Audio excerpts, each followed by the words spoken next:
Footy clubs can become decisive for a lot of reasons in the AFL. You might have the media might jump on board and begin to overrate particular players, causing opposition fan ire. You might have an underwhelming coach that is a cause of great either concern, laughter, or memification, if you will, amongst fans. Or you might even have an outspoken personality behind the scenes that just gets on everyone's nerves.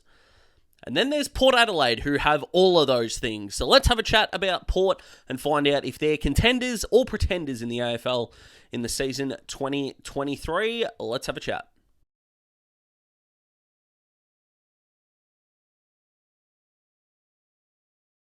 Like it says in the intro, guys, if you like the video, click that like button, helps more people see it, subscribe, and join the Daz Talks Footy family if you haven't already. And let's face it, you should have by now. So let's keep that number absolutely going. You can check out the previous video that will be in the description. And unfortunately, that free agency video has just barely hit anyone's timeline. The click-through rate's been outstanding. The like, comments have been awesome. So I thank you very much for that, but just not enough people have seen it. So the link will be there. Go check that out. And that's all my rambling done. Stay tuned to the end of the video where I'm going to be talking a little bit more about the channel a bit, but I do want to talk about Port Adelaide here. So enough about the outsider stuff. Let's talk about Port. So the big thing for Port, obviously, is that they're going to be fighting everyone, even their own fans now, which are getting really, really concerned, and some of them just completely fed up with the way things are going out at Alberton altogether, which is completely fair. Since that 2014 prelim, Port did have two really good chances to make tilts for the flag, falling short at home in a couple of prelim finals. I know that one against Richmond is largely blamed by the umpires, rightly or wrongly. I'd probably have to go back and watch that game, but I do remember a couple of incidences that went against Port, but I think they were top of the table in that year anyway. You should be winning home prelim games, and regardless of what people say, umpires really don't affect results as much as fans think they do. All right, but since then, Port missed the finals last year. People surprised that Ken Hinkley kept his job, but this is well and truly his last chance. So what has he got to work with? Well, down back is the biggest concern. They just have no tall defenders that can stop the monsters. I expect guys like Tom Hawkins, Harry McKay, Charlie Curnow, and these guys to have relatively good days against Port if things go their way.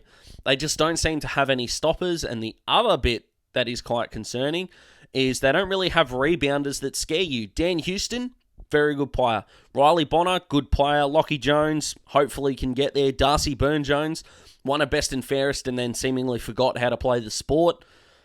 You know, that's a fine group. Now, any of them worrying you when they're dashing off half-back? No. So what is their defensive identity? Fake it till they make it and let Alir do his thing? I mean, that's not going to work, I don't think. Sure, I've got a lot of respect for Tom Jonas. Tom Cleary, decent enough fullback, but, I mean, Trent McKenzie is not an option. I know they drafted a young key back, but you can't rely on your key backs to make a significant difference. You got guys like Denver Granger Barris for the Hawks, who's still trying to make his way. Zach Reid for the Bombers, even Brendan Zerk-Thatcher for the Bombers as well. So it takes time. So to expect those young guys to come in and make a huge impact early is unreasonable. So I'm largely going to ignore Port Adelaide's draft and the draft of most teams in this little sort of mini-series, because I won't be doing this about every team. So they don't really have a defensive identity. They do have an offensive identity, and that seemingly is Dixon or Marshall or bust. Now, that's not great. Now, Junior Rioli coming in helps that in a big, big way. Port Adelaide, I've said it a few times on this channel, were one of the worst ground ball teams in their forward 50 last year and were something like second last in scores generated by Smalls. It was ridiculous, frankly. Orazio Fantasia is just never going to be fit. We need to acknowledge that. And unfortunately, they can't clone Connor Rozee, who is clearly a midfielder. He's not Shea Bolton. He's not going to be able to rotate through the middle and kick 44 goals. He could be one of the better midfielders in the competition, but he needs to stay in that midfield. Alongside, of course, Ollie Wines. I'll talk about Horn Francis in a little bit. Zach Butters, is he going to be the Zach Bailey type, whereas he's kind of a half forward, kind of a midfielder? Not really either. Or is he actually going to be one of those? We kind of need to find out, and find out relatively quickly, I believe. Todd Marshall gets a tick for his year last year. Charlie Dixon is nowhere near the performer that he is made out to be. I hope Charlie's a great bloke. I really do. But on field, he has moments that look like he could take a game away from you. They do not happen nearly enough.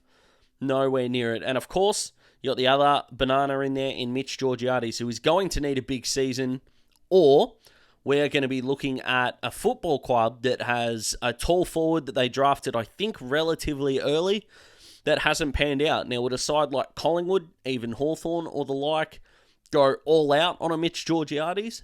Absolutely. Does that benefit Port? Not at all, because if he has a good enough year, it's going to help Port, and Port are going to keep him.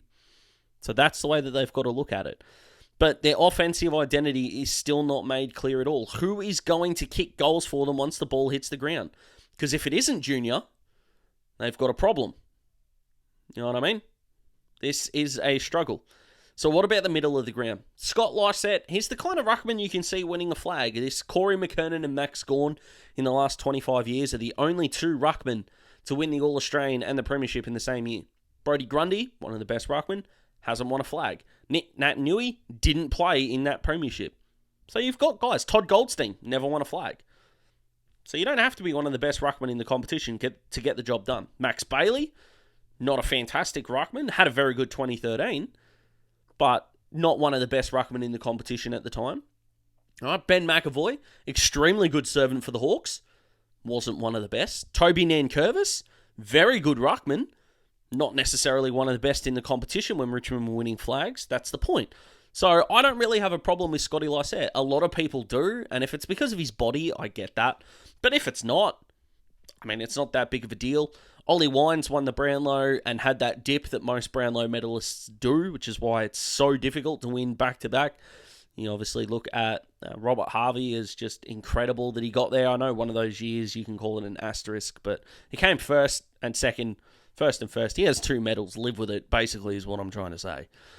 So hopefully he can get back to his best. Connor Rozee, like I said before, I think he's one of the best mids in the competition, or he will be once he actually gets those full 22 games. And of course, that third spot, Travis Boak could run through there, of course, but he kind of needs to shift out of that centre square. We've got Jason Horne-Francis. We've got Willem Drew. We've got Zach Butters. They've got some options there. Dylan Williams, they retained as a rookie, we might be able to see a little bit of, which would be great. But overall, Port Adelaide's midfield is going to need to take the bigger step in order for them to go far. Sure, Port Adelaide's defense really needs to figure it out, but if that midfield is giving up too many clearances, contested ball, and easy inside 50s, no one's going to stop them. That's a bigger issue for mine. So Port's defense largely can be decided by how competitive that midfield is defensively. But all in all, it is on Ken. Ken's got to get the best out of this group. And if he can't, get an Adamuze, get a Daniel G in Syracuse, whoever it may be down the line, get a young coach in there with what will be a young group once Boak and Dixon are not there anymore. And if they are there as veterans, great. And lead them forward. It's not a bad thing to admit that something hasn't worked. And currently it hasn't worked with Ken. As great as a bloke and as great as a coach as he might be, sometimes you've just got to accept the fact that something hasn't worked, and this has not worked. It's as simple as that. Would Ken get a job somewhere else? I truly believe that he would. Do I think that needs to be as a senior assistant coach and then work his way back? Absolutely. Michael Voss did that the right way, ironically, under Ken, and then went to Carlton. And he's got a new lease on life, doing better at Carlton than he mostly did at Brisbane, taking away that 2009 season. Port Adelaide at the moment are pretenders. Make no doubt about that. They are pretenders in this competition. Because the only way that they're going to be contenders is to beat the demon between the ears. And I'm not sure Ken is the man to do that.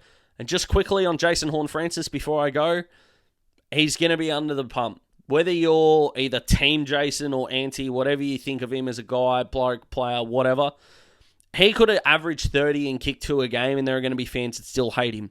Which, hating on a 19-year-old kid who is better at the game than you are, I mean, is a little bit shitty, in my opinion.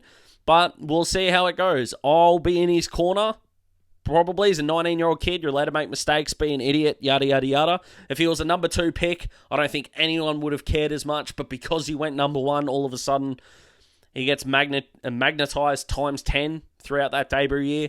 Bit silly for mine, but that's where I stand on Jason Horne-Francis. But Port Adelaide as a whole, I've got no faith that they're going to do damage in September.